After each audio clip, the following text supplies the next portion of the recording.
Ladies and gentlemen, have a wonderful day to all our active members, enthusiastic attendees, and eager learners. Despite the fact that we come from all over the world, this activity brings us all together.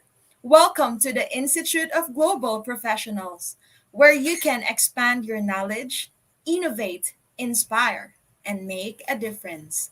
I'll be your evening's host, Lercia L. Pelaez of New Era University in Quezon City, Philippines. I'm one of the early adopters of new modalities for dealing with a new normal. We believe that sharing knowledge and trying to take on educational challenges gives people more strength. We hope that you will be affiliated with IGP as global members. Please join us for the remaining webinars. Check in on the IGP page, make a recommendation, and spread the word.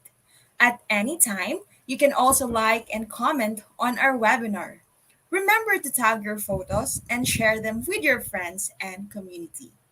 Let us first learn more about IGP before we begin our program.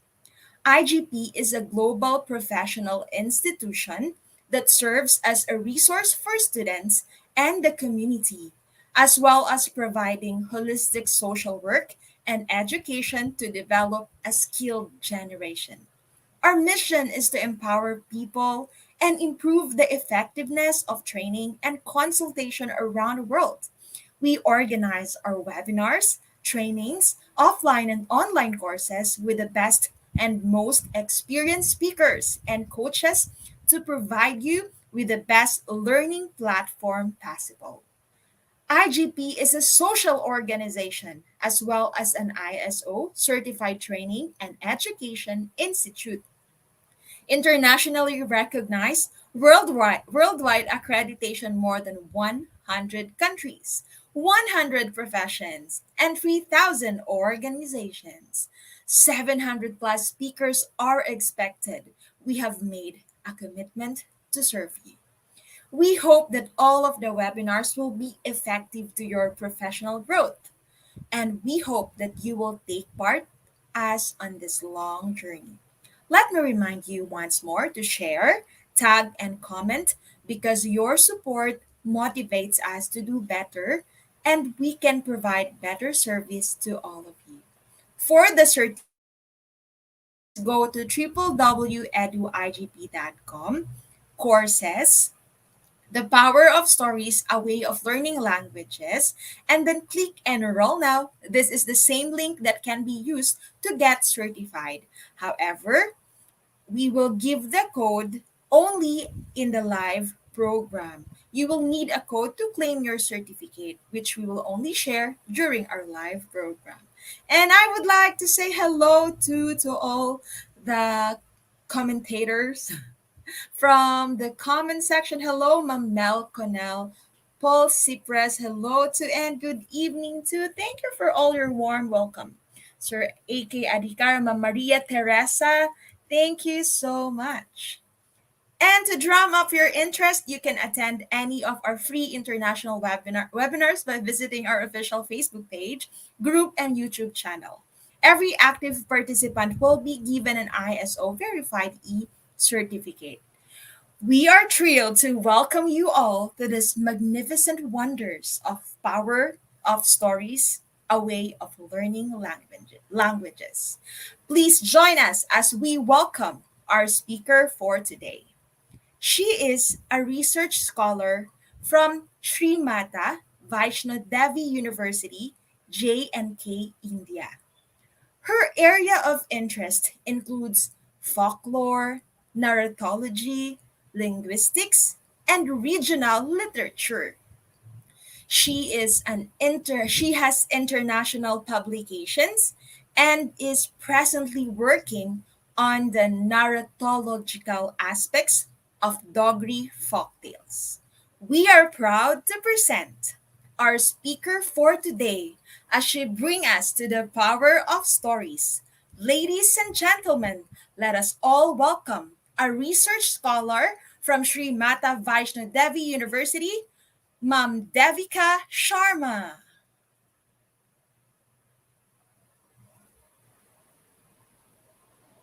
Thank you Hello. so much, Laisha, for your kind words, for the pleasant introduction. I guess I'll take over from here. Thank you so much, Laisha. Yes, Mom, we are very happy to see you, Thank you and so I'm much, happy Laisha. to see you again.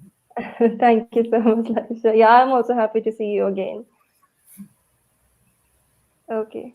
So, to begin with, I would straight away come up to the topic for today. So, I'll be sharing the screen with you all. Yes, Just a second.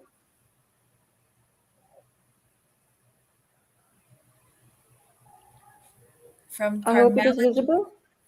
Yes, Mom, we can see the screen. Yes, you can see the screen. So I'll start without much ado because of the time also. We have to consider the time as well. So I won't be taking much time with the introduction stuff is done. Thank you so much, Laisha. Now I'll be starting up with the topic for the lecture today, which is the power of stories, a way of learning languages.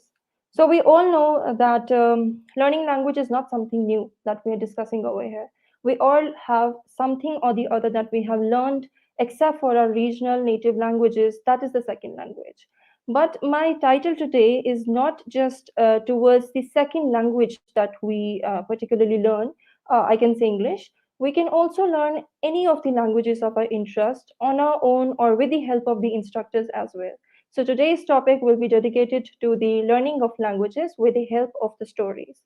So, what is the importance of learning of languages? Why do we learn languages in reality?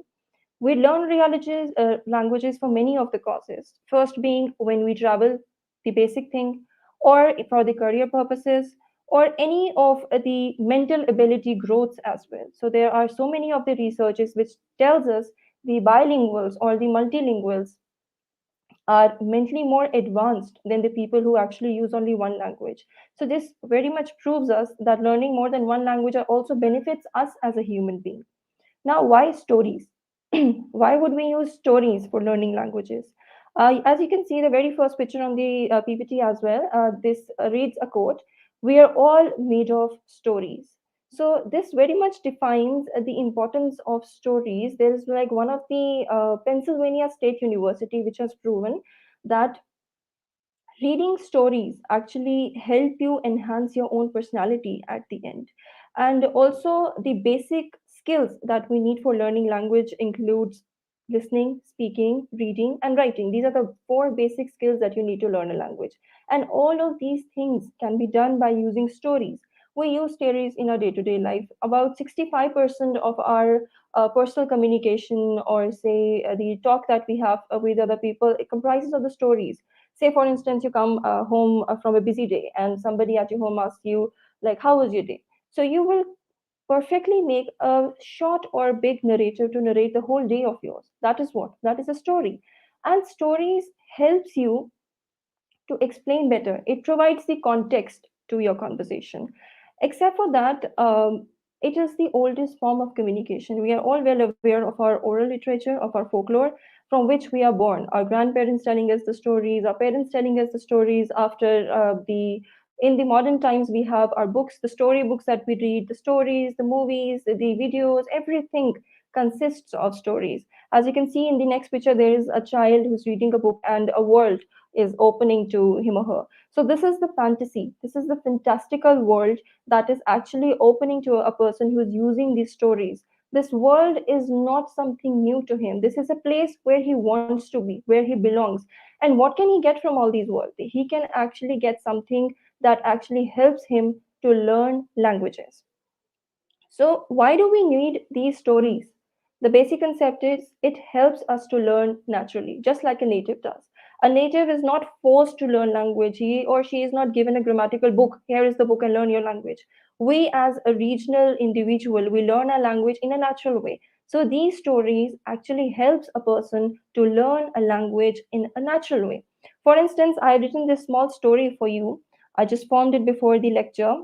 Say for a person who is a beginner of a story, or who's just at the initial stage, a child, a learner, a person, anybody. So I'll read this small excerpt for you. Nancy was playing in the garden when a group of birds circled her. She got so happy that she started clapping her hands and even started naming them as, I quote, "You, my little friend, I name you Rose, and you, Peach, and you, Flower," unquote. Come with us, the birds say to Nancy. Let us take you to the beautiful place we know.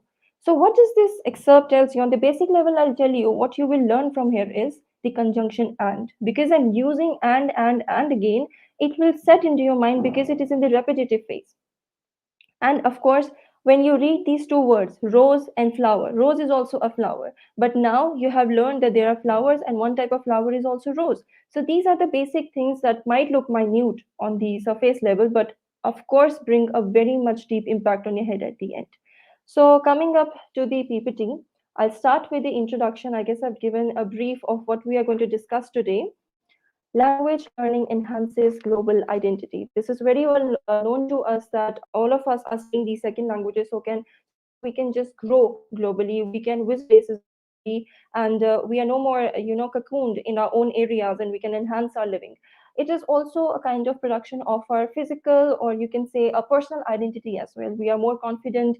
We know how to advance in our careers. We know where we want to go. We can select places where we want to live. So we are not restricted anymore. Sorry. Okay. So, as per the traditional way, which we all are well aware of, the traditional way of learning is like reading from textbooks, lectures, tests. What does this textbook consist of? Like, for instance, if you want to learn English, because this lecture is in English, so I'll be using this language more often. So, what happens is that when we, as a child, when we were studying our English language, we were given a grammatical book. This is a grammar book. You have to read and learn all the rules. You have to go through the prepositions, say noun, verbs. This is all the rules and regulations for learning this language. But what happens is that after a point of time, it gets rigorous, it gets difficult, it gets boring as well because it is out of context at the end. These are the words and the phrases in isolation we don't know how to connect with. All we get is one sentence, for instance, if somebody tells me to go and use these articles, say definite, indefinite, okay, I'm using this indefinite article a and an. Now I am getting one sentence to prove it. After that, what happens? Can I make a whole narrative out of it? Can I go and start speaking after it? No, it won't happen. Why? Because it is out of context. Now, why storytelling is important in this process is because it links the materials with emotions. We are all human beings, and language is also a being in itself. It is full of culture, it's full of ethnicity, it's full of the nationality where you belong to. And if these things are missing from the language, there is no way you're getting the complete essence of it. So, what happens is that when an instructor or even a person who's learning on a personal level makes use of these stories, it happens that he is not focused on learning it, he's focused on enjoying it. And in this way, the focus on the story proves that the burden will be eradicated. So there will be no stress of learning at the end, the stress that we get while studying, because it is a tedious task and time and again people are trying to run away from it. So stories can actually turn the face around of the person and actually take him towards learning the process, the project that he is actually aiming at. And just I mentioned at the very beginning of my presentation that it helps us in acquiring in a natural way, just like a native, because of the ease, the environment that we get. It is so much possible for us to learn these languages in a very, very natural way. Moving ahead, it helps us in the development of linguistic, psychological, cognitive, and social and cultural skills as well. What happens is that when you are learning a language, say from a grammar book or the textbooks that are prescribed to you in a social setting, you're getting 1 hour to learn this particular language. Nobody is telling you how this language actually works. When you come to my country, if you are using one of the languages, because we have many of the languages spoken in our country, so if you take Hindi, for instance, you're coming over here and you're trying to learn Hindi. You do not know how do we use it, where do we use it, what are our cultures, how do we live, what are our eating habits. Each and everything matters at the end. How do we greet? Everything. For instance, even your own languages, you can relate with it using your own, native languages. And what happens over there, I don't know. I am in isolation. I don't know what is happening over there. Only you would know, and only the language would know. So when you are studying using these grammatical books, this thing is getting lost in between. And because of that, people are time and again facing difficulties while learning languages. So stories actually, fascinates to learn, even it fascinates to learn a new language. So one day or the other, I was taking one of these classes, and the students, I asked them, which language would you like to learn? So there were so many of the answers. Somebody wanted to learn Turkish, somebody wanted to learn Korean, somebody said I like Spanish, German, French. There were n number of responses from the student side.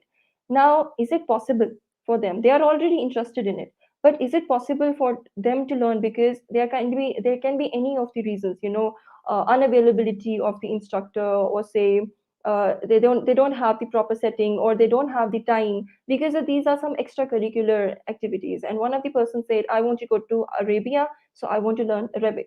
Now this is a very common thing that the student even asks, and very commonsensical thing, that if you want to go to some place, you have to be kind of well versed person in their language, because if you're not, you will be at a backdrop, you will be feeling aloof for the whole time, you will not be able to communicate to anybody, and the problem facer will be you yourself. So the language is the connector of people to people, community to community.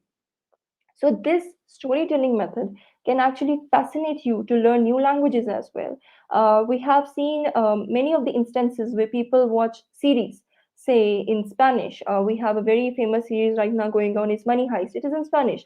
So what happens is that after listening to it, after reading the subtitles, and after listening to the Spanish language, many people have developed this interest of learning Spanish language, of learning about their culture. So this process can actually help you to generate your interest in learning the language without being forced. Now, because it is interesting, it engages the learner automatically. And also, storytelling is a way of bringing a sort of memorable impact on your head. What happens when you are reading a story? It is impactful. If you are at a scene where something sad is happening, or something disastrous is happening, an accident happened, a person died, it brought a sort of impact on you, like, oh my god, a person just died over here. So what will happen when the next time you will go and tell this thing to somebody else? You will have so big impact on you, you will try to arrange it properly. Okay, this happened first, this happened second, this happened next. So these are the kind of impacts that you have because of the emotions, the feelings involved in the story, and the scenery. And if we add the visual, it's just like surpass kind of quality that you are able to see. Now, why storytelling? We, of course, are talking about language learning, how much it is important, how much it is used, and how it helps us to connect with people. But why are we using this method of storytelling for it particularly? So, as per the explanation, this is not a very new concept. Storytelling is not something new that I'm talking about. This is not yesterday born concept. This has been used since ages. Okay, we had storytelling methods, the oral folklore, since the ancient times, and it was just not for entertainment. Of course, entertainment is always there when we talk about storytelling, but it also served the education purposes. It taught people languages from community to community. It talked about their culture. So you can see the very famous scene where an old lady is sitting and all the children are gathered around her. So these were the times. You can say many of the rural places still follow these cultures, where the grandparents sitting, and maybe in the city lives we have the busy schedules and nuclear families and a number of other reasons, and they are using different kind of setups to learn these languages, or watch movies or stories and everything. But this kind of criteria of a person sitting in between, and the storyteller narrates the story to people, and it's so fascinating that people wants to listen to it. And then came the another area, just like I was talking about, the written culture when came. We had the jungle stories. I guess it was quite popular. We have the adventure stories. So people started reading it as well. So all of these were serving for the educational purposes. It is not something like only for the entertainment service. It was also for the education purposes. Now, stories, in order to educate you, it is not important that if you want to learn some particular thing about a particular area, so I can't study that. Okay, this business is something that I cannot study from the stories. No, we have stories of all kinds. We have stories of each and every kind. We have business, we have politics, we have entertainment, religious, fun. Everything is included in the story. So once you get into it, if you are watching a sci-fi movie, for instance, you will automatically get enhanced in the vocabulary of the sci-fi culture. You don't even need to go and learn a book of it. Okay, you just have to watch the story. You watch the movie and you're like, okay, wow, these are the terms that I'm using. And when you're going to meet a person who has the same sci-fi interest, you will see how much do you relate. So stories also activates the memory using the emotions, the things that we already discussed and we were discussing in the previous slides as well. So it enables the individuals to learn, acquire in the natural way. So acquire is the right word. When we talk about acquiring something, it is imbibing in yourself. It is just like inculcating this thing, getting immersed into something. That is what acquiring talk about, and that is how we learn our native languages, our regional languages that we are so well versed in, so much. We feel so much confident and so much able to explain in our mother tongues because that is what we acquire in the natural way. It helps in avoiding boredom. The biggest scenario that we face in our day to day lives is boredom. When it comes to learning something, first thing strikes in our head is boredom. Like when we're sitting in a class after 15 to 20 to 30 minutes, we're like zoned out. We do not want to study. We do not want to take it anymore. But if you would, recollect your memories, if ever you were reading a novel of your interest, ever you were watching say, a short film of your interest, a movie of your interest, a series of your interest, how much time did you actually dedicate to it? Did you feel like, okay, it has been 1 hour, I should stop it because I should move on? No, you would sit there for 2 to 3 to 4 to 5 hours to just complete it. That is how much you can get induced into something, how much you can get obsessed over something. We don't have to get obsessed over something as well, that would be too negative for us to go through. But this is the generation of the interest that we find when we see the stories. This is the type of impact they bring, this is the type of influence that they bring, and we also see a certain kind of influence from it. People who like you see, if they like K-pop culture, for instance, we talk about the Koreans. We see people who are watching Korean series, Korean say pop culture or American pop culture. You automatically see that people are actually dressing like them, talking like them, trying to be like them. This is the type of impact they are bringing onto themselves just by watching the stories. It is not even necessary for the person to go and sit at that place. You are here, you're just using the medium of your video or audio or whatever, but at the end you are just taking these things as it is. So when the person goes to the concert of a pop star, what happens over there? The person just gets into it. Okay, fine, I'm into it. Now it also allows it also allows the active participation of the students as well, because more and more groups can be included in it. We can have so much of the sessions. I'll be discussing it in the other slides, that how can you teach and how can you learn on your own. So it also helps in building the vocabulary fast. Okay, vocabulary, because when I say vocabulary fast is because when you get a story, you get so many of the words at total. I just presented with you to you a small excerpt, and so many words were already in your hands. So this is how you build your vocabulary fast, and the repetitions, of course, helps you a lot. It helps in acquiring the grammar as well. I just gave you an example of conjunctions, and is there. Because of the repetition, now you know that there is something and you're using it for the continuation or addition. So this is the kind of thing that you take naturally. And of course, we can bring a little bit of exercises as well that can help us learn quickly and in a long lasting way as well. It involves cultural representation. The area that it represents, the language, of course, consists of everything, and the story, of course, is going to take the social settings in consideration, the ways of living of the people into consideration, their food habits, the living style, how do they look like. Everything is going to be considered in between. So the cultural representation is going to be on top, and it provides the context. The most important thing is the context. If I'm talking about time, if I'm talking about the sunrises, I'm giving you a context. If I'm talking about nothing was founded, I'm giving you a concept, a kind of context. I'm giving you context whenever I write a story, because I have to build the area where you can get comfortable into. It is a world where I'm taking you into. So whenever I'm going to form a story, or a writer is going to form a story, he's going to build a world for you to enter. So this is a small image for you just to show that how technically it impacts us. I'm not talking all in air. So first of all, I'll read these four things so that you can just get a hold of how these stories actually impact you at the end. Neural coupling, it is a story activate parts in the brain that allows the listener to turn the story into their own ideas and experience, thanks to the process called neural coupling. Then we have dopamine. This is a kind of hormone because when released in the brain, it emotionally charges the head. Like it helps you to remember with more accuracy, because whenever you read a story, a lot of things happening. It just when you're getting entertained with the help of the story, this dopamine is going to get released in your head, and it is going to make you to remember things more accurately. Then we have mirroring. What the listener will say, the listener will not only experience the similar brain, activity to each other, but also the speaker. So whatever the speaker is saying, the listener will be understanding the same, so there will be the mirroring effect in between. And then we have the cortex activity. So we have the cortex in this activity as well, where processing facts to areas of the brain, the Broca and Wernicke area. A well-told story can engage many additional areas, including the motor cortex, sensory cortex, and frontal cortex. So your senses are getting awakened because of the storytelling factor. So these are the technical things, some of the technical things that happens whenever these storytellings are happening. So there are some of the techniques that I like to discuss when it comes for the teachers, because this is what the course is aiming at.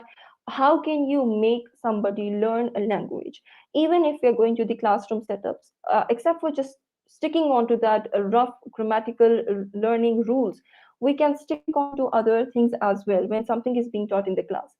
First of all, when you are identifying a story, consider your audience. Look at what audience are interested into. Look at their prior knowledge. Look where they belong from. Look at their stage. Are they at the initial stage, or at the intermediary stage, or at a stage where they already know the language and they're just to enhance their speaking or writing skills, any of the matters. Now, first thing first, the identification of the right day. Now, always read the story before narrating. So, it is very important for the instructor, no matter how well you know the language, because you're there to teach. You're not there to make yourself understand, you're there to make the other person understand. So, it is your work to read your task before explaining it to the other person. You should know that, okay, this is the story, and these are the messages I want to give to the other person. This is the task of the teacher as well. Next thing is the telling of the story, that is the delivery of the story. The better way are you going to deliver, the more impact you're going to produce, and the more interest you are going to get out of the audience. So when you deliver in an effective way, it automatically captivates the listener. That is the main aim of our whole activity.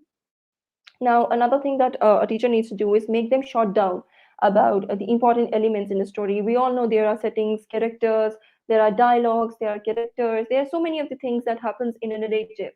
Your job as a teacher, as an instructor, is to make them write those things. Just writing, like after reading the story, after enjoying the story, just tell them, right, the setting, was it day, was it night, just tell them, where was the place, write the name of the place, was it a village, was it a city, or the name of the place that is given there, okay, name of the characters. This is how they will advance in immersing into the vocabulary without putting much stress on their head, because this is what is happening in front of them. So even when this is not a difficult concept to learn, because even when you watch a story, say a movie, after a point of time you automatically learn the names of the characters because you're so much interested into them. Also repeat the phrases and the words. um, the more you're supposed to repeat, the more the person is going to get it, because repetition always helps. More and more repetition is going to put the things directly into their head and will definitely produce a good impact on them. Illustrate using pictures, because visuals are always welcome. The more visually you are going to represent something, they'll see it and they'll be like, okay, yes, I know it, I have the picture of that in my head. Just words does not help. You need to give them pictures. For the beginners or for the people who are trying to learn in from a very difficult, after coming from very difficult phases, they're trying to learn, give them pictures, show them flashcard, show them image. If you're talking about a tiger, show them a tiger. This is a tiger I'm talking about. Tiger is walking on the grass, so you have a grass, you have a tiger. This is going to get them into that zone. Also creating groups and making them enact a small play. So we also had these small activities back in school where the dramas were given to us and we were supposed to enact them. So this activity is really helpful because in this process you learn the dialogues, you learn the conversation that happens amongst people. So this really helps the learners in this context. Teach grammar using story. And see, a simple way is to ask them, just locate after learning grammar, or if the person is has yet to learn the grammar, tell them to read. After they understand there are some grammatical rules in it, then tell them to learn the grammar, or find those grammatical concepts. Whatever is being found in the name of rules, just underline it. Just see how much they are able to find. Also channelize the learner's energy into the group discussions, because what happens is that the more they are going to talk in that language, the more they are going to get used to using it. Ask the student to write down the narrative story and read it aloud to the class, because public speaking is all it takes. Once the person gets over the phobia of speaking in front of people that they might think would judge them or make them feel inferior, that is the way you're going to take that thing out of them, and of course going to help them to learn the language in much more fast pace. Use videos and audios for better presentations. Just like I say, visuals are always welcome in audios because listening is also a very important factor when it comes to the learning a language. The more you're going to listen, the more correctly you're going to understand what is the pronunciation, how is things arranged, how are the things used. So these things always helps.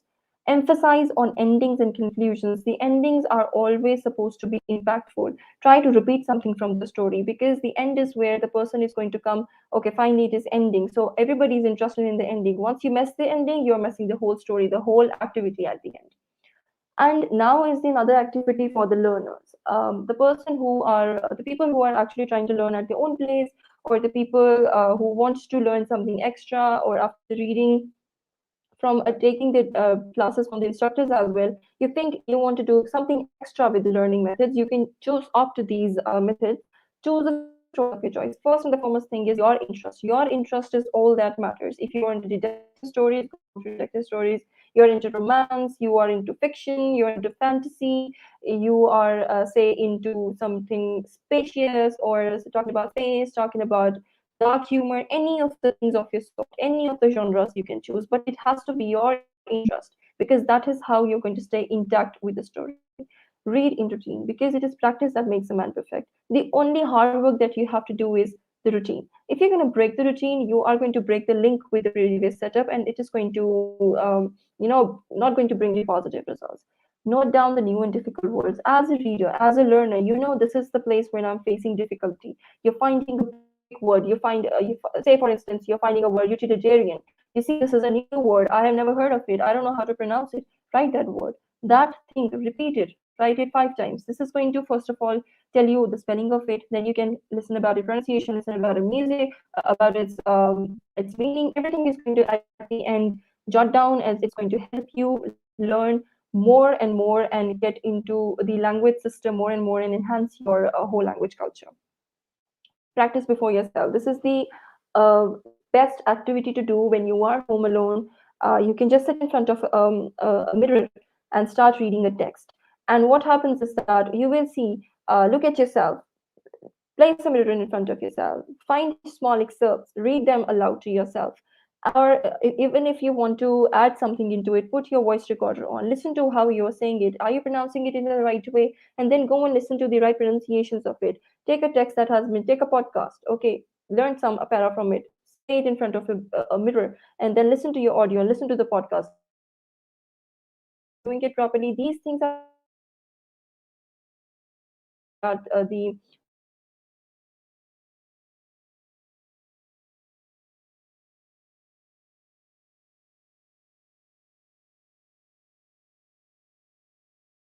you can always take part. You can always use the stories to present yourself in front of the public, or you can present these things in front of your group, your friends, your family, anybody you're comfortable with. Internalize the words and grammars from the story. Don't run for the books first. First, get used to the language. Internalize the words. See, get accustomed with it.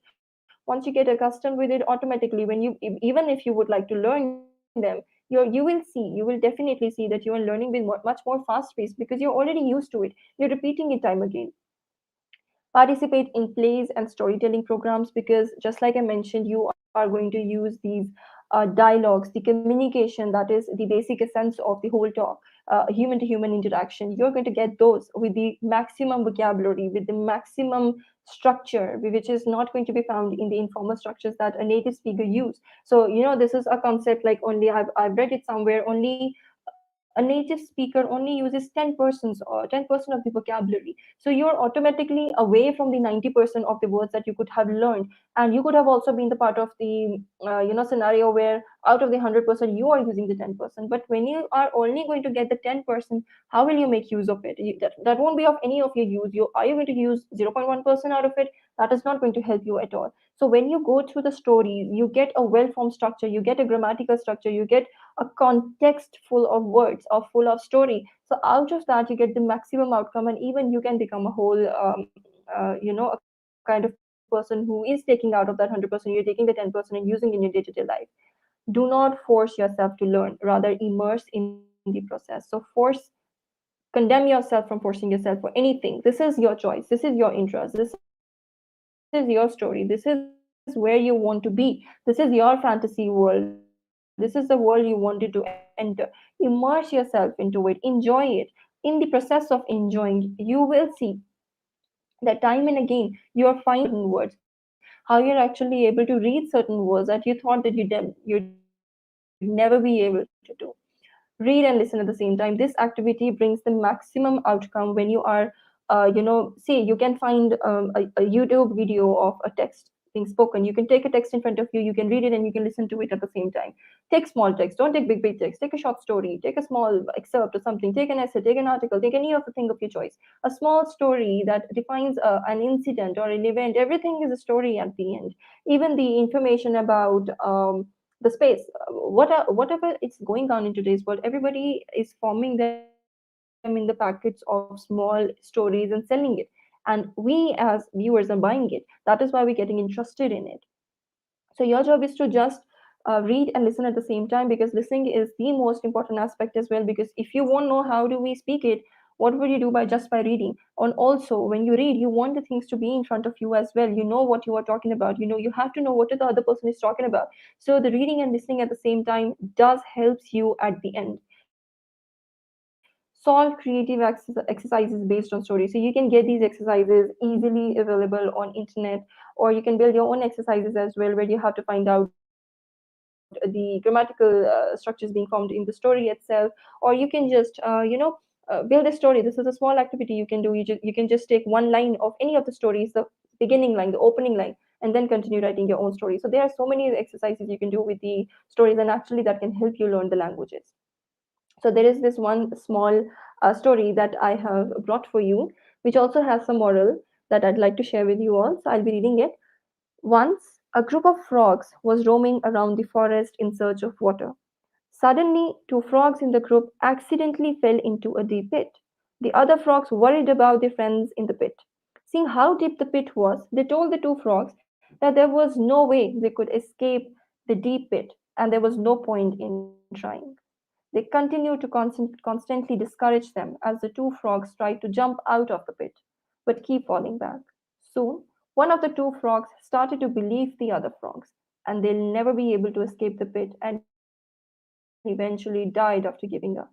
The other frog keeps trying and eventually jumps so high that he escapes the pit.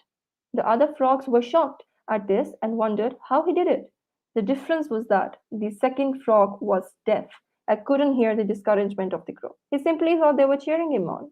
So we have a moral of story over here. People's opinion of you will affect you only if you believe it to be so. It's better to believe in yourself. So when the moral of the story is that the thing that is going to be relatable when we talk about the present topic that we're dealing with.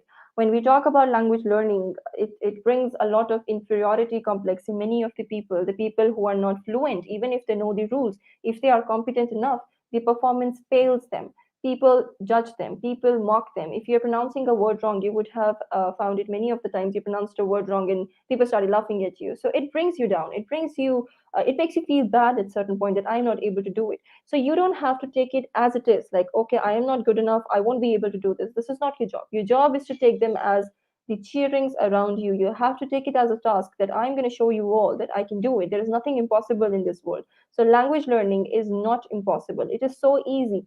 And even when you want to learn other languages, say any of the languages of your choice, because just because you saw it in a movie or you heard something about it and you want to learn about the culture, you want to learn about the language, and people discourage you, like, who are you going to talk to with in this language? Who are you thinking of becoming? Okay, so these are the things like generally people listen to or hear about when they talk to other people around. So your job is to not listen to any one of them. You have to look at yourself. What do you want to do in your life? If you want to learn a language, you can go for it. These are some simple ways that can actually help you out. Now, we don't have much time, otherwise I prepared this small activity. You can just note it down and you can even do it in your free time. So after reading this story, what a person can do is they can take a page and they can fold into half. On one side, you can write the story on your own, whatever you just read, whatever you have in your mind. Now you have to put the story in your own words. And on the other side, you have to draw the image of it. How this happens is that when you are lacking at words, you are producing through the images.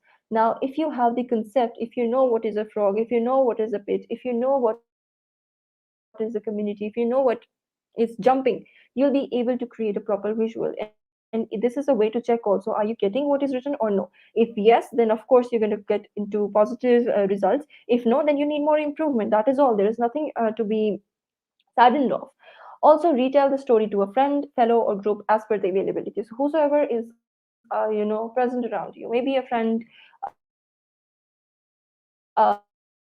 maybe a whole class, maybe so you see a group of people are studying together, and or you can also do this. You're studying this in isolation, and now you have created the story. You can just, when you meet your friend, you can tell the story to him or her. It is your choice. This is just about speaking, just about bringing you into practice of using the language to the surpa. Then take an event or a character of choice and form a new story on your own, because your head is not empty. It's not like you've never heard of these things before. Everybody knows what a frog is. You have frog in your own language, you might call it something else, but you can take the words out of it. You can take the moral out of it. You can take any of the instances that you found interesting in it, and you can build a story of your own on it without any pressure on you. It is just a fun activity. Search for new difficult words and expressions. Search in the same activity that I was telling you before. When you find these stories, try to underline these words, trying to understand their meanings, trying to use them in your day to day language or while you write, because the usage will make you perfect. Bring the stories of the same kind and try narrating those as well. So, this is not the only story of its kind. There might be so many of the other stories that might echo the same presence of the situations, the same characters, the same incidences, any of the things. If I am living over here, I have my own folk tales. You might have your own folk tales, or whatever is famous over there, whatever stories are prevalent over there. Try to connect these stories of the same kind and try and narrating those as well. Critical pedagogy. How can you critically advance yourself while you read online or you read in books or you read anywhere? Try to connect them with the knowledge you have, because prior knowledge always helps in creating a type of surrounding in your head. Bring the stories of the same kind and try narrating those as well. Critical pedagogy. How can you critically advance yourself while studying these stories? You can ask questions on the happenings. What are the beliefs? What is the situation? Try to analyze, try to judge, try to conclude on your own. Try to see what else could have been added over here. Try to see what else could have been done over here. Try to see what have been done over here. You can connect this to the society. You can connect this to the animals only. You can connect it to anybody. You can connect it to your situation. You can connect it to your friend's situation. You can connect in any of the ways you want, but you just have to connect it in some way or the other so that you can just get familiar with the other language on the whole base. So before I sum up, I'd like to discuss, two of the methods that we can use while studying these languages. One is, there are four principles. This was given by Kalb, and it means cognitive academic language proficiency. This was developed in 2007 by Rothenberg and Fisher, and it gave four principles. First was comprehensible input, second was contextualized institutions, third was creating low anxiety class, and fourth was providing opportunities for meaningful engagement in the learning abilities. So, comprehensible input was a kind of term that was given by Stephen Grasham, who was working in the second language acquisition altogether. So he brought this concept of, comprehensible input. That means that provide a type of chunk that the other person can comprehend, providing a type of storing, type providing a type of information that the other person could understand. Bring the prior knowledge into consideration, bring the background into consideration, see the person, if he is at what stage the person is, all these things are to be considered, understand the context, and then produce a sort of chunk that could be comprehended by the other person, that could input inside you, that could be understood by the other person, so that you can reach the desired destination. Then is the contextualized institution, which means like bringing the new key vocabulary plus link it with the prior knowledge. You are bringing new type of vocabulary to the people, try to link it with the prior knowledge with it. So for instance, if I say, for instance, I'm giving you a new word for, in your language, say, in our language, in Hindi, for instance, we say share. and it means tiger in English. Okay, so now as a teacher, I have to go and teach somebody in Hindi, a Hindi speaker, I have to teach them English. I have to tell him that this is a tiger. How am I supposed to tell him this is a tiger? You can use these contextualized institutions where you can bring this whole story of a tiger, and the stories might be similar, or the situation might be similar. This tiger is trying to hunt, so this hunting kind of situation might strike the bells of the native speaker, and he might be able to understand the whole situation. You can use the visuals, you can show the flashcards, you can show them the storyboarding, you can even show you the image of the tiger, and you can tell them this is a new tiger. So you have to use the prior knowledge of the learner, as well as when you are actually producing the key vocabulary to them, introducing the key vocabulary to them. So now next point is creating low anxiety class. How to produce low anxiety is by giving them chance to present, tell them to present, or give them group discussions. So what will happen is that presentations might look very scary at first, like, okay, this is not my language, I'm not comfortable in it. So the learners might say that I don't want to participate in it, I will write the story and I learn on my own, but I'm not going to speak the story in front of the class. So what happens in this process is that for the first time the person might be scared, the second time the person might be scared, the third time the person might be scared. But this kind of confidence in them, that is needed to make a person an active or familiar user of a particular language. If the same kind of activity is done and the person is supposed to say in their native tongue, they'll be more confident. You have to bring that same kind of attitude when it comes to the second language as well. This is similar to the first point, but this includes speak, read, listen, write. Provide all these basic skills. Provide the area where they can explore all these basic skills. Provide the area where they can explore all these basic skills for language learning. Another method is the TPR storytelling method, where teaching with proficiency, that is teaching proficiency through reading and storytelling, the very thing that we're discussing over here. This was given by Blaine Ray, an American teacher back in 1990s. So what he did is that he used TPR storytelling method to present the meaning. So the first thing is, by teacher, you have to first of all establish the meaning. You have to present what are you going to talk about. You have to present the key terms. You have to present the summary. Okay, we are going to talk about this, and this. This is the topic of our today's lecture. This is what we are going to discuss today. Then let them listen to the story. Let the students listen to the story. Play the story. You read the story. You play the story.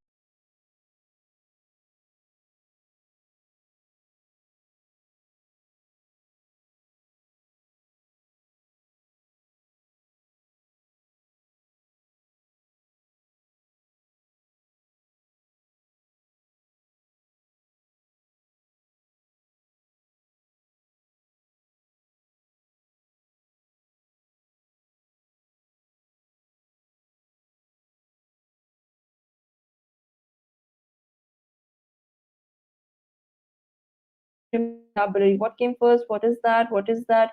Try to remember it. Then what you have to do is listen again. After listening, try to remember the vocabulary. Then listen again. Then listen with the text in hand. Okay. And after listening to with the text in hand, that means you're reading and listening at the same time. After you're done with this process as well, listen again. This way, you can process this information in much more faster way as compared to just the reading and the listening practice uh, with different scenarios, like in different situations. You can do that, but this way you can take these things in your head, and you will automatically see that you are learning the language in much more faster way, which is very important for us. So on all, we can see that stories are basically the heart of our communication. We can never deny the fact that we are all talking and using this communication pattern since the ages, and we are still using them in the present times. We see we go to schools, we are using this type of setup in every part of our life, where we go. Then we enjoy learning using these stories as well. Helps us building vocabulary. We've already discussed, and it also helps you to, another point is that it also helps you to get motivated. So see, whenever we learn something new, whenever we have this discussion of, okay, you need to have the motivation, you need to be on toes. This is what each and every subject member tells you how to learn. So see, this is the thing, that this storytelling method can actually not force you, but actually engage you in getting motivated altogether. You don't have to think about getting motivated. You will automatically get motivated. What happens is that when you're reading one page, it will be so interesting that you will be like, what happens next? I want to turn the page. I want to see what happens. I want to watch the next episode. I know, I want to see the end. This is how interesting stories are. This is how it motivates you. The interest it generates automatically motivates you and tells you to bring more and more information into yourself. It helps you to multitask, it helps you to advance your personality individually or globally or anywhere you want to go. Your identity is enhancing on another surpass levels. A multilingual is always going to be, with greater capability of mind as compared to a monolingual. You won't be able, if you're using just one language. Also, just not about the mental ability, it is just like enhancement with the cultures as well, because language is taking you to another world. There are like other people living in this world who look like us, but they sit differently, they eat differently, they do everything differently from us. So how to enter their world, how to become a part of them? By learning their language. How to learn their language? By listening to them through the stories. When you are listening to the stories, you're listening to how they're living, you'll automatically learn their language, and at the end you are also a part of them. They'll be welcoming you like any of the things. And also this method is not something new.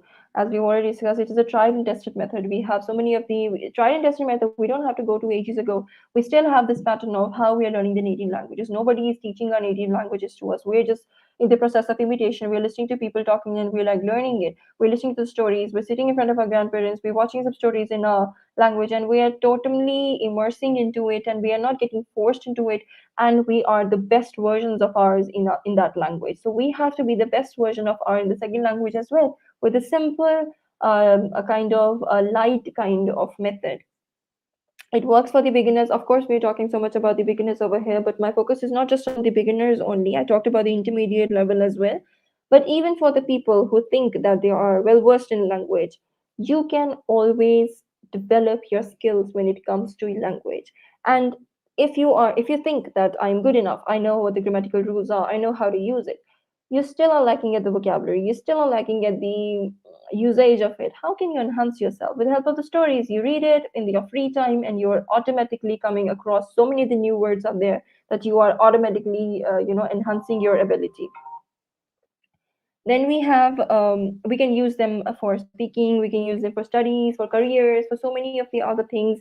And the best part about storytelling is that you are never going to have a problem in searching the resources. You have unlimited resources all around the world, be it any language, except for the endangered and the dying languages. We still are working as linguists. We are trying to, save them by documenting them in a number of ways, by studying them.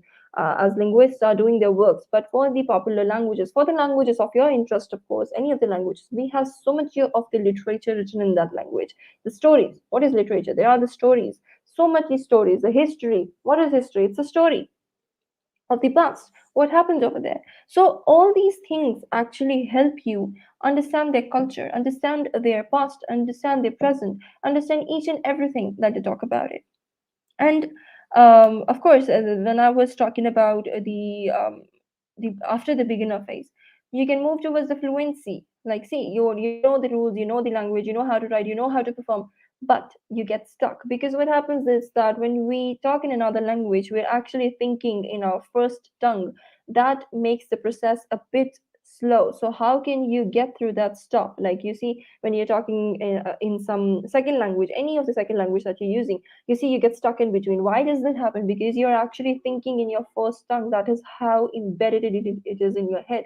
So what happens is that in order to get through this small step, you have to practice, and you have to be in the world of the another language, and this is the only way you can be always sticking with the another world without getting bored.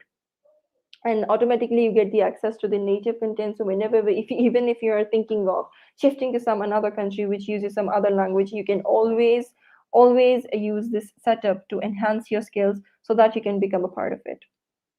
So, coming up to the conclusion, first of all, it can be adapted for individual learning, peer learning, group learning, as I've explained in brief, not in brief, but in explicit way, that how it helps to learn, whether you are an individual, whether you're studying with some partner, or whether you're studying in a group or from an instructor. This thing always works, and it works everywhere. It exposes the learner to a huge number of contextual words. Contextual is the term I want to emphasize over here. It's just not the words, it is the contextual words, the word in context, that is providing you the whole new world in front of you. The motivation is important to succeed, and as I explained before, motivation is something that we are getting it free. We don't have to force ourselves to get motivated. You're automatically, you won't even believe yourself that, oh my god, am I learning? Because at the end of the process you will see that there is a big change in you. If you are a kind of detective series a person, okay, you like the detective series, you like the CID stories, what happens is that you will automatically understand the the jargon being used in those particular areas. Who taught you that? Nobody. The stories, you read them and you know it. It is just that easy as it seems. It is not at all difficult. The audiobooks, the movies, we are living in the 21st century. We have access to all the audios, all the videos, all the movies. We have n number of series in different languages, and we are watching them with the help of the subtitles, with the help of the English dubbed or any of the other language dubbed, Hindi dubbed, or any of the languages that you speak. If it's dubbed, you can watch it. But you can even learn the words. I will tell you one of my personal experiences. I used to watch these Korean series, and I developed this. I never learned it. I never learned the language. I never took a pen and pencil and wrote the words and all. But because of the repetition, I was able to, connect to them, and of course I was able to understand the culture, and I was able to learn many of the words. For instance, I got this word chaljayo, that means sleep well. And then we had another word urimaneo, that means we'd say long time no see. We have annyeonghaseyo, hi annyeonghaseyo, that means I'm leaving now.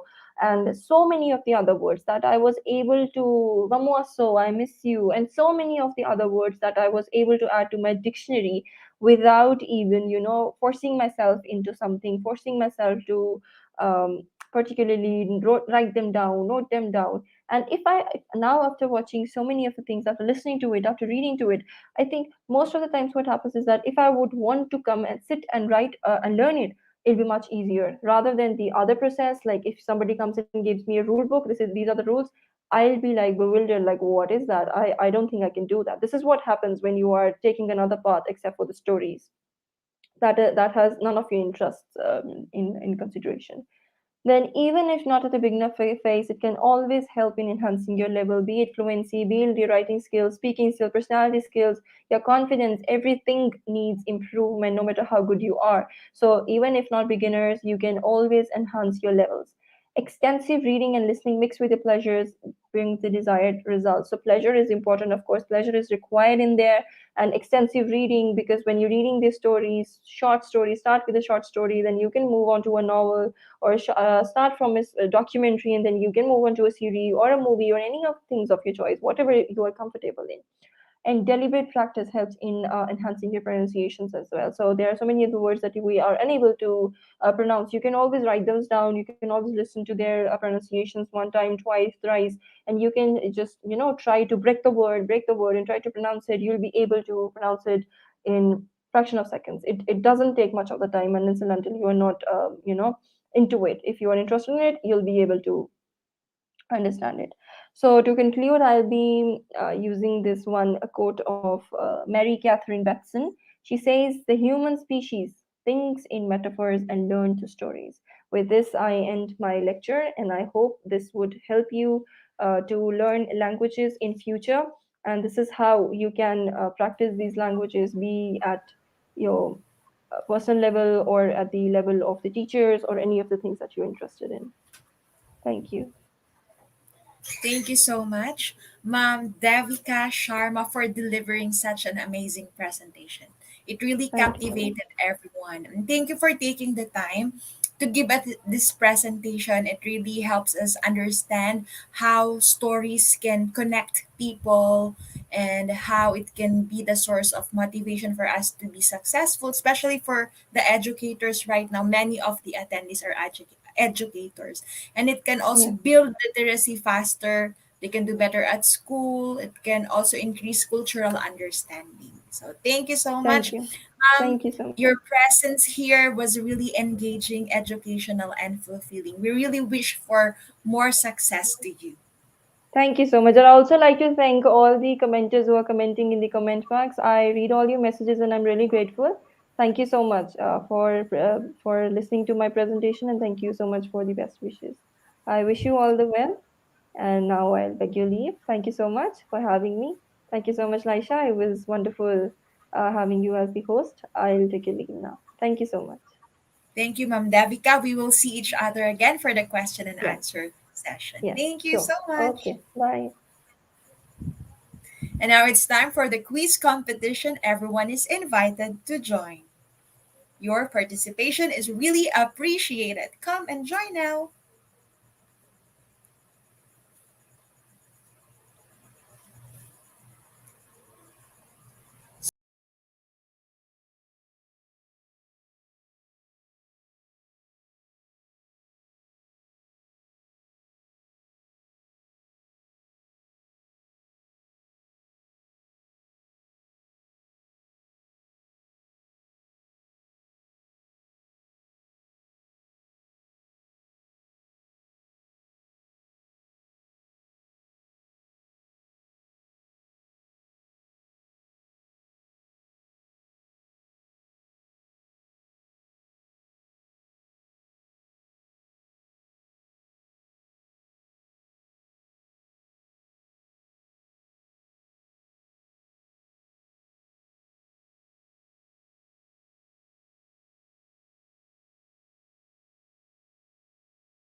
And now we're here with a quiz competition. Please join using slido.com with the code IGPs.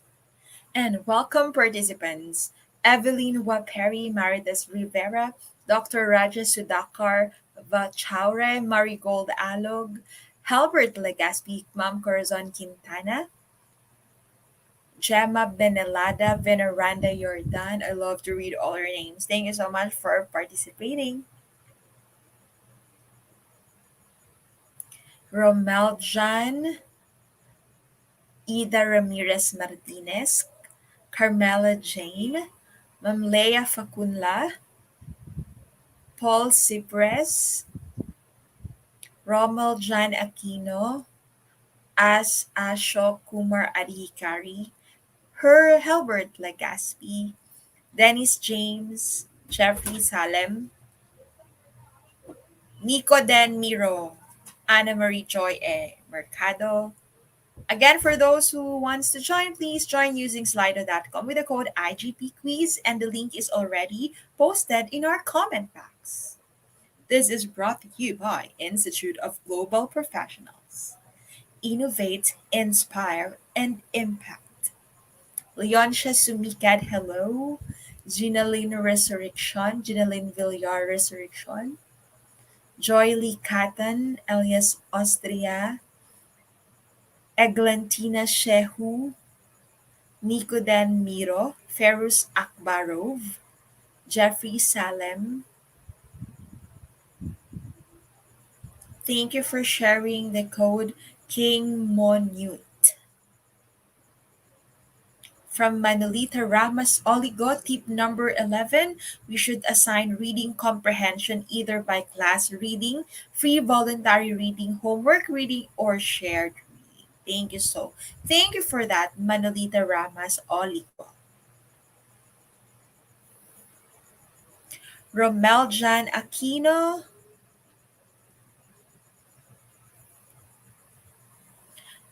All right, so maybe in a few minutes we will start the quiz. Desiree Biare, Rasmiya.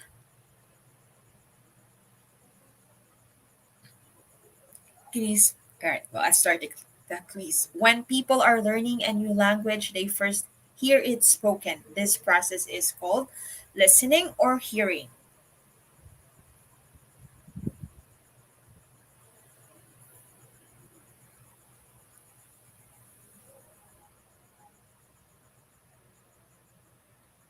The correct answer is 80% answered listening. Thank you, Maria Figuera. You are also correct. And congratulations for the 80% who got it correct. Let's proceed with the second question. Ferus Akbarov, you're on top. What distinguishes storytelling from most forms of dance and mime? Is it language or emotions? Kamarisa Gumabong also chose letter A.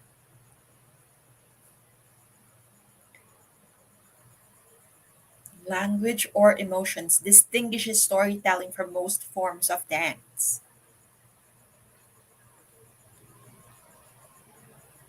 Language, 46% got it correct. You're correct, Maria Fegara, Maria Teresa, Manolita Ramos, Camarisa Gumabong, Fabiha Sadrin.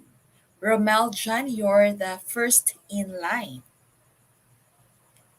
Let's proceed with the next question.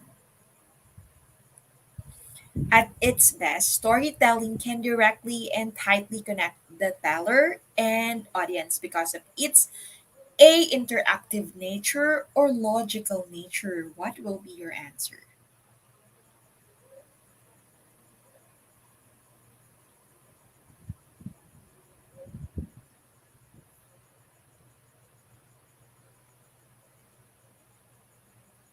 91% answered interactive nature, and you are all correct.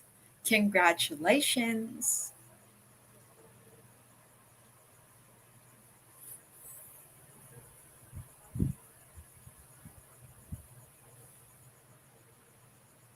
Rommel John is still on number one. After Rommel, it's Paul Cypress. Why most people struggle with language learning in classroom setups? Is it because they have boredom or non-serious attitude? What will be the answer?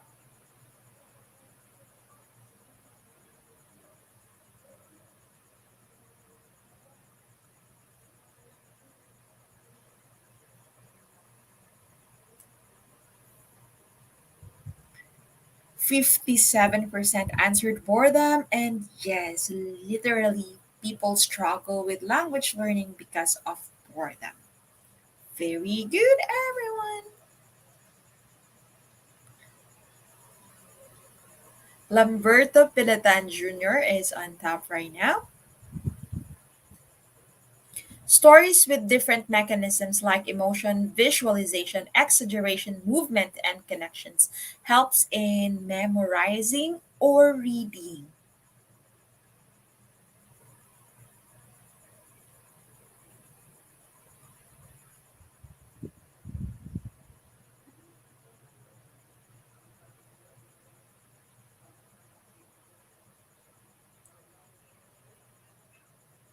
Memorizing is the correct answer.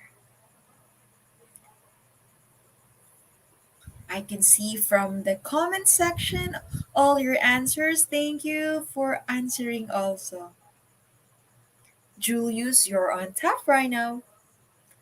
Next question. What is considered to be more effective in language learning? Full phrases, sentences, or single words? Is it full phrases, sentences, or single words? What will be your choice?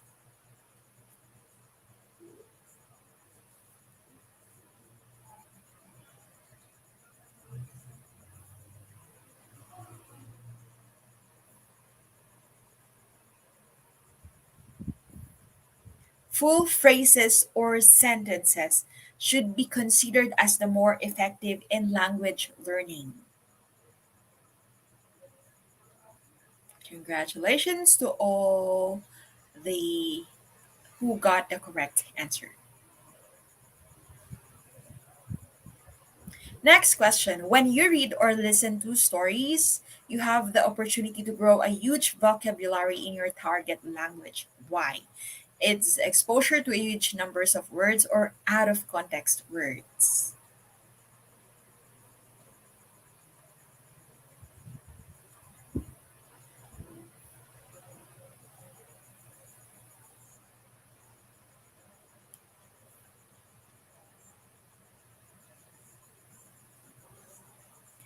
91% got correct, and the answer is exposure to a new huge number of words.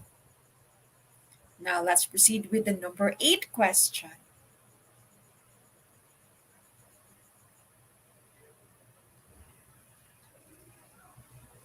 Julius Fernandez is still the first in line. Based on what an instructor can form the further strategies for active participations from students' side, is it the feedback or intuition?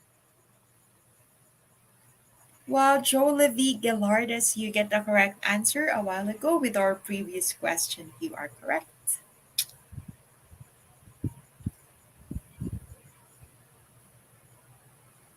88% got it correct. Of course, it depends on the feedback. Now, let's proceed with the number 9 question. Wow, Julius Fernandez is still on top. How can a learner or instructor learn or teach grammar from stories in a natural and simple way? Is it the repetitive use or learning and teaching the rules rigorously?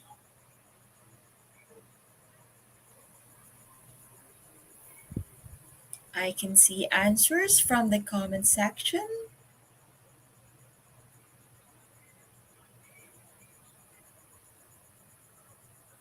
Is it repetitive use, A, or learning teaching the rules rigorously? Repetitive use. Congratulations, Maria Figuera, Fabia, Nashur, Caterina, Tiores, Chelani, Maria Terres. All right. Oh, Julius Fernandez is still on top. And this is the last question. It is important for the storyteller to organize the story well. True or false? It is important. The correct answer is dun, dun, dun, dun.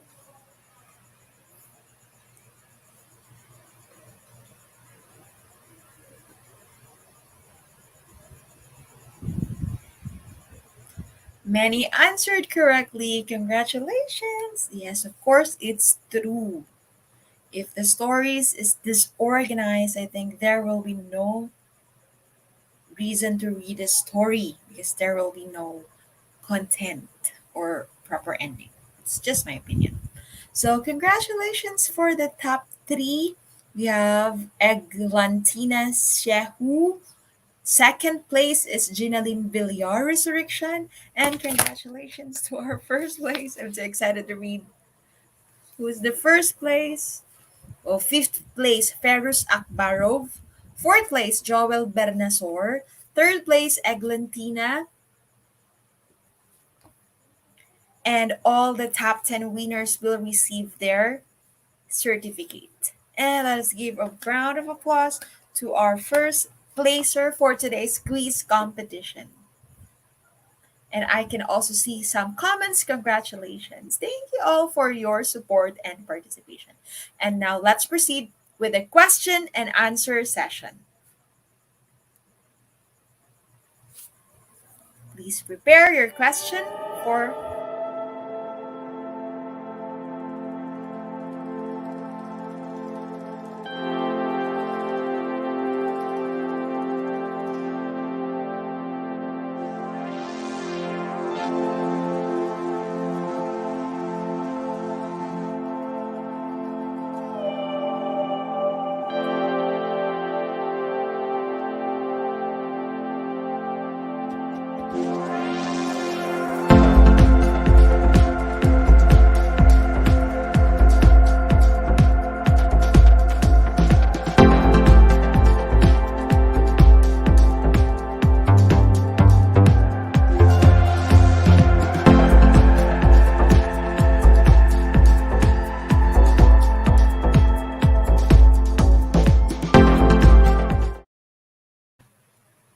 And now we're back with a question and answer session. And once again, hello and welcome, Devika Sharma. We're happy to see Thank you you so again. much.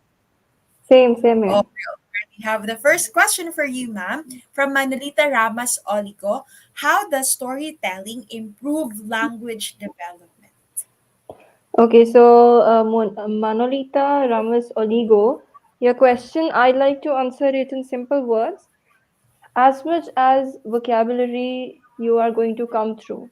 As much as structure you can read, perfectly arranged as per the storyteller, that is how you develop your language. The more communicative process you're going to be a part of, the better language development you will get as a result. This is my answer to the question. I agree with you, ma'am. Thank you for that answer. Now, I for think there those was who wants, one more question from Feroz Akbarov. Uh, if you can oh, read from the above, comment, yeah, from the from the comment comment, box. Yes, yeah. Firoz Akbaro, which is more effective as a classroom activity for teenagers, storytelling or creating a story? Both of them. I'd say for a teenager, both of them. Storytelling is going to advance their speaking skills, while creating a story is going to help them improve their cognitive ability to write something, to use their heads over the fantastical world that is present over there. Because from a teenager, we expect that they have been, exposed to certain stories, exposed to certain areas that they can indulge in, and also they can write about these while writing a story. For the teenagers, both of them would be correct. Storytelling is for anybody who wants to improve their speaking skills, and creating a story if they want to work on their competence, like if they would want to work on their writing skills. And both together would help them to advance their personality as a result. When you write a story and when you tell the same story, you will be at the best of it. yes, ma'am. They That is can my take. also store. They can also tell their created story two in one Yes, yes, process. of course. From if the Once they teacher made the gives you, story, that will be their piece. yes, of course, because that will be their piece, and you are the most comfortable. Just like I was saying, the mother tongue, you're most comfortable when you express your own in your own tongue. You are most comfortable when you express what you have written. So your creation is always surpassed when it comes to reading from some other person's words. Those are your words. When you explain something, you are best at it. So storytelling and Yes. speaking is, it is yours. It is the best. How to be an effective teacher in teaching storytelling? Very good question, Seti, I guess. So, how to be an effective teacher in teaching storytelling? First of all, if you want to be an effective teacher, first of all, you have to be a learner. Okay, you have to go through this same phase of learning a language, language that you want to teach. You have to be well versed in it. Unless and until you don't know what the language is about, you will be failing as a storyteller, as an instructor, as a teacher. You will failing in all those processes. So first of all, you have to be a learner. You have to go through all these phases where you are, learning a language using these stories. If you can, just like I've given in my presentation as well, how you can learn a language after you go through all these phases, after you read the stories, become a part of this culture, you will automatically become an effective instructor. When you do something on your own, you know how the rules happen. You can explain those rules to the other people as well. So if you want to be an effective teacher, first become an effective learner. Only then you will be able to become an effective teacher. Thank you so much, ma'am, for that answer. More questions. How can storytelling be used in language learning of the mute and deaf? We have sign languages. So sign language can also tell you a story. For the mute and deaf, we always have the sign method because they are learning everything using that way only. So in the similar way, we even see for this, now that you've mentioned it, even in the concerts, you must have seen we have these sign language people standing in front of the stages for the audience, for the people who are mute and deaf. So you cannot say just because they're mute and deaf, they are not allowed to attend the concert. Of course, they are there to enjoy. So for their enjoyment, they have these sign languages who are using these symbols to make them understand what is happening around them. So they are vibing with them as well. So for the storytelling method, we can always use the sign language to explain what is happening over there. So this is the way they can learn in a better way. Oh, that's great, ma'am. Do I need to? I will read it again, ma'am. For you, what is the most effective storytelling strategies that you can advise to all the future educators like us? Yes. The most effective way is produced, first of all, the most effective teacher needs to be a good storyteller. if you are minding the vocation, if you are minding the dramatic pauses, if you are keeping the vocalization in control, if you know where to take pause, where to bring the impact, if you know how to make yourself heard to your learners as per their understanding, this is the best strategy you can hold on to. First of all, first thing is minding your own telling version. Second thing is the selection of the story itself, the story that you are selecting. So you don't have to keep your level at the forefront, you have to keep the level of the learner at the forefront, in at what phase the person is standing at the present situation. So whatever the phase the person is, you have to select a story of that kind.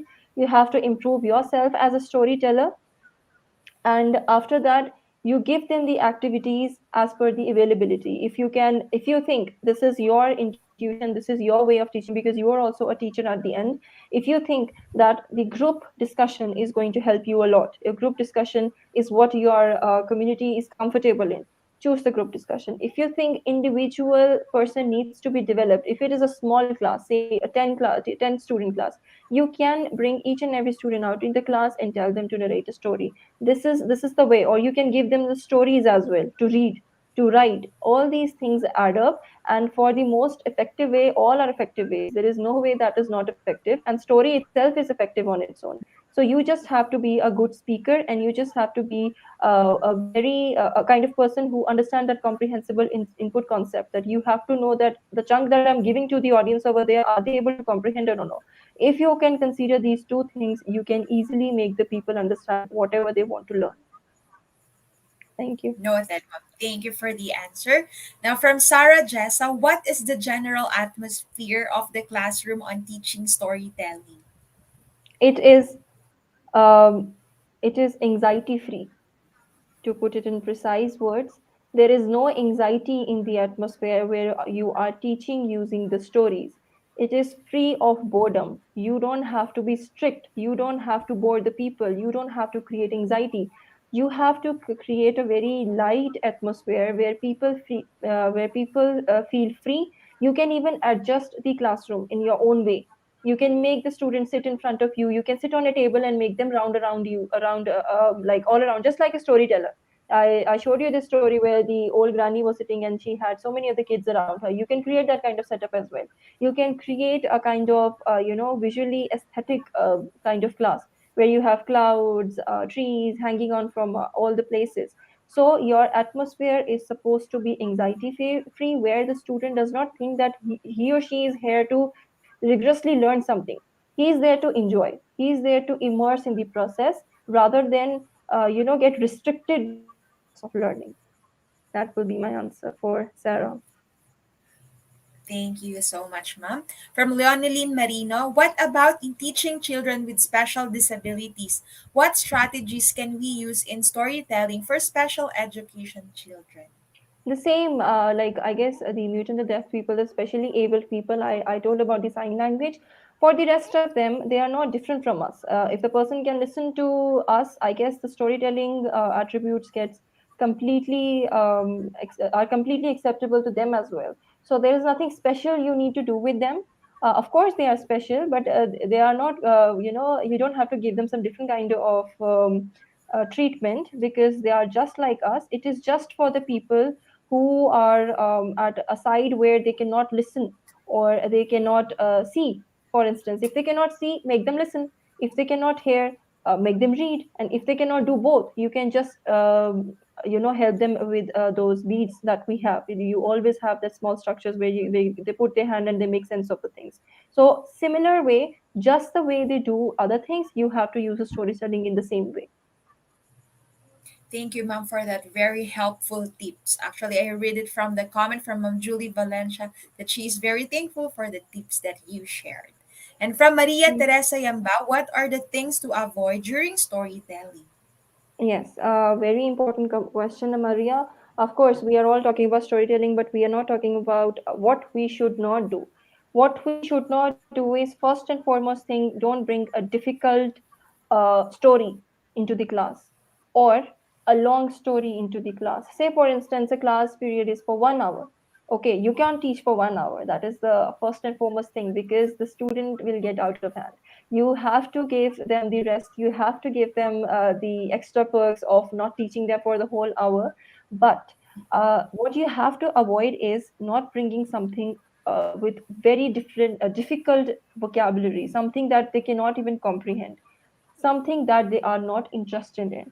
For instance, you are sitting with a kind of class who is interested in sci-fi.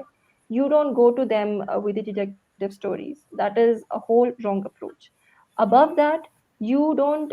You have to be an effective storyteller. That means you have to mind the pauses. You have to see if you are audible enough. You have to mind your pace. You have to mind your vocals. You have to mind everything as per your personality. And when you avoid all these things, it automatically generates the interest of the student. If you are able to generate the interest of the student, you have reached the desired destination. If not, you will see the gestures, you will see everything that is happening in front of you. Somebody will be falling asleep, somebody will be restless, somebody will be like, I don't want to listen to it, somebody will try to make excuses. If such things happen, that is the red alert for you. Mend your ways, be an effective teacher first. If you can avoid all these things, then you can definitely bring the storytelling as the piece of information that we need to maintain the atmosphere. Thank Thank you, you. ma'am. That's why some of the storytellers are very animated, as if they're the Yes. characters in the story. Yes, yeah, they become the character themselves. If they are able to animate them, then there is no going back. Person is believes them the most when you are enacting them along with telling the story. Yes, ma'am. Now, from Manolita Ramos, again, what props are appropriate to use in storytelling that catches students' attention? Yes, we use this way of teaching story that is called the storyboarding. Like it's just like a puzzle. You have to arrange it in a way. You show them the flashcards, or you ask them this is a sort of beginning. What will happen next? The what will happen next question written on a chart can also develop their interest because you're visually asking them questions as well. They're looking at something. Something activity is happening. All these things add up. Except for that, we are living in 21st century. We have internets with us. You can always make use of the visuals. You can play the videos, mute videos, and see what the people make out of it. You can play the audios and tell them to draw the drawings of it. You can also show the pictures. You can display the pictures, say of a tree, of a mango tree, of a banana tree, and tell them and ask them, and then you display a picture of a monkey. So now tell them, make a story on it. So all these things can be used as props for storytelling. Thank you, Mama. We will surely use that, especially for the elementary teachers. Some of Yes, of we course, can. for the elementary. It's not only for the elementary teachers, okay? A person is always a child inside. If you will show him if you read a newspaper, first of all, you watch the images. Okay, this is the image, I'll watch it. This is what most of the people, even us grown-ups, do. So these things actually help them. Story is also a thing for the kids. But see, you can, enhance people's skills with the help of the stories at the end. This is what the myths are created. It is just for the child. It's just for the child. It's not for the child. It is for each and every being because we are all child inside. Yes, yes, that's true. From Charles Vidal, what are the pros and cons of storytelling? Pros are definitely that you can learn the language that we are discussing for the whole time.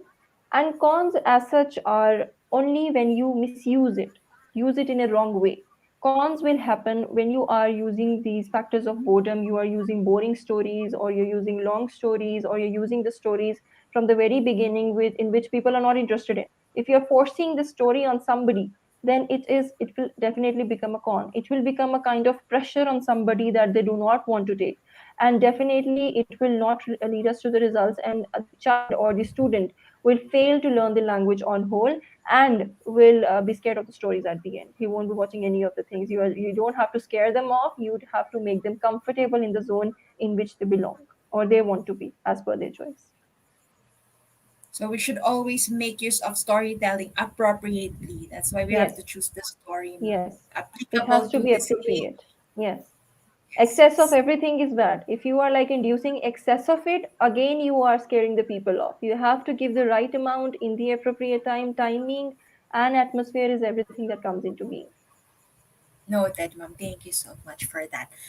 Another question from Manalita. What advice would you give to teachers who are considering a transition to a different approach like storytelling? Yes, this is what happens is that because it is not such a popular way of teaching in the traditional classrooms. When you are a teacher, you are given a syllabus to complete. You are told this is the syllabus, and you have to make them learn this. You have to make them do it this way. So you cannot just go and challenge the whole authority and make your own rules and break the rules and make them learn. Okay, this is the way you're going to do this.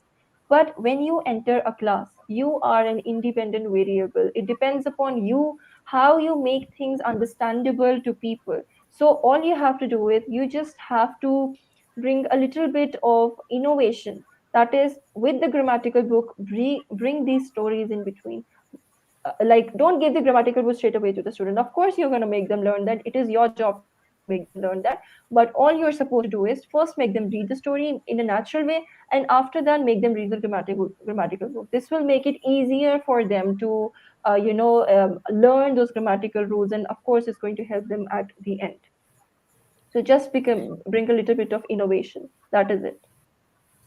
Wow. Thank you so much, Mom, for letting us understand the power of stories that surely we can apply in education setting. And stories is Yes. not only for children, most of Yes. adults love stories too. It connects All of us, us it do. connects All our of us do. emotions. Yes, of Yes. course. It's just the levels we increase as we become older. Little bit, when we were little, we used to watch cartoons. Now we watch animated movies. This is the only difference. But Yes, all of that's us are true. big fans of the stories. So we should not ignore this important part. Of course, it is in front of our eyes, but we should definitely make use of it as much as we can when it comes to the education sector. Yes, Mom, we will surely use and apply that in our classes. So once again, thank you so much for being Thank with you so us, much. Ma'am Thank Devika you. Sharma. We're really happy to be with Thank you. you We so much. hope to see you again in our next webinar. Stay safe, Thank you. Mom. Thank you so much. Thank you. Take care. Thank you so much. Thank you, everybody, for joining. Thank you.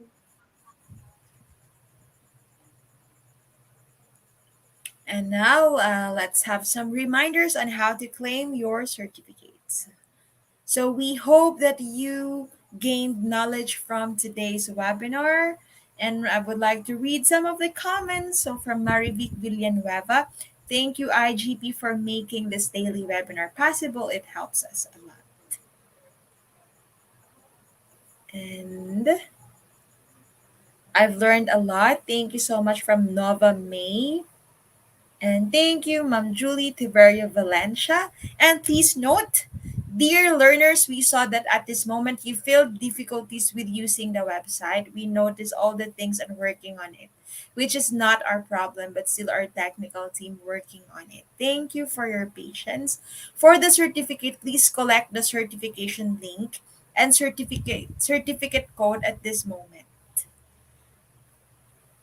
and try it in your free time. We saw that it occurs when lots of user wants to join our website. This is a temporary problem with our hosting provider. Again, thank you for your patience, and we hope that you understand the current situation. Right now, the technical team is really working on it. So, always welcome ka Marisa Gumabong, Paul Cypress, Manolita Ramas, you are all engaging learners. Kamarisa Gumabong, yes, thank you so much. So all the certificate link will still be posted by our technical team. So we have to wait until it is fixed. But again, this is just a temporary problem. So you just need to be updated. Keep yourself up to date with the Institute of Global Professionals Facebook page. Sherry Lape, thank you too. And that's it. Stories are the universal method of teaching children their mother tongue. So stories help kids, and not only kids, but adults also, to learn new words, phrases, grammar structures by interlacing them with characters, illustrations, and make believe worlds. So children read can build literacy faster and can do better at school. Not only it will instill virtues and values to our little one, but it can also boost the listening skills, foster the imagination, and it can also help us understand each other's culture. It will also enhance our communication skills and help sharpen memory, makes learning easier, and it will improve social skills.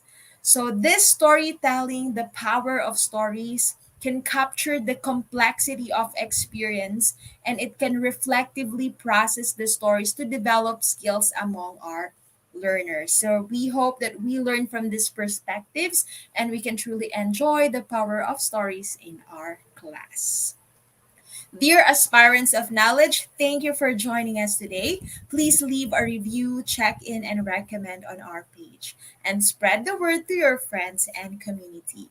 Remember to acquire your e certificate if it's already fixed by our technical team. So just wait for the updates in our Facebook page. Thank you for all your patience. We look forward to seeing you all again at the upcoming IGP webinars. This extraordinary patience that you showed can only be attained through diligence, perseverance, and a strong sense of purpose.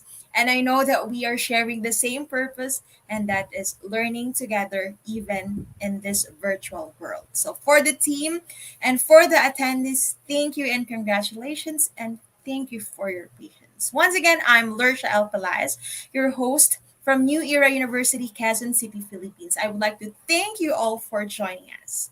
Everyone, please stay safe. Goodbye. Enjoy the rest of the night. Good night, everyone. Have a great day.